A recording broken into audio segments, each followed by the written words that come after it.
വൈദ്യുത സിഗ്നലുകളുടെ ശക്തി വർദ്ധിപ്പിക്കാൻ ഉപയോഗിക്കുന്ന ഉപകരണമാണ് ആംപ്ലിഫയർ. വൈദ്യുത സിഗ്നലുകളുടെ ശക്തി വർദ്ധിപ്പിക്കാൻ ഉപയോഗിക്കുന്ന ഉപകരണമാണ് ആംപ്ലിഫയർ. നേരിയ വൈദ്യുത പ്രവാഹത്തിന്റെ സാന്നിധ്യവും ദിശയുമൊക്കെ കണ്ടെത്താൻ ഉപയോഗിക്കുന്ന ഉപകരണമാണ് ഗാൽവനോമീറ്റർ. ചെറിയ ഒരു വൈദ്യുതിയുടെ പ്രസൻസ് പോലും അതിന്റെ ഡയറക്ഷനും കണ്ടെത്താൻ വേണ്ടി ഉപയോഗിക്കുന്ന ഉപകരണമാണ് ഗാൽവനോമീറ്റർ. ഫോട്ടോ വോൾട്ടായിക് സെൽ, അതായത് സൗരോർജത്തെ വൈദ്യുതോർജമാക്കി മാറ്റുന്ന ഉപകരണമാണ് photovoltaic cell. Photovoltaic സെല്ലാണ് സോളാർ എനർജിയെ വൈദ്യുത എനർജിയാക്കി മാറ്റുന്നത്. വൈദ്യുത ചാർജിനെ സൂക്ഷിച്ചു വെക്കുന്ന, ശേഖരിച്ചു വെക്കുന്ന ഉപകരണങ്ങളാണ് കണ്ടൻസറുകൾ.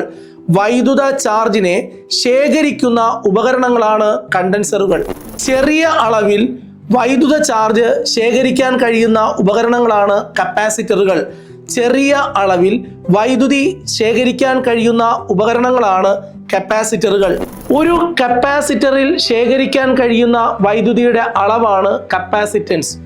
ഒരു കപ്പാസിറ്ററിൽ ശേഖരിക്കാൻ കഴിയുന്ന വൈദ്യുതിയുടെ അളവാണ് കപ്പാസിറ്റൻസ്.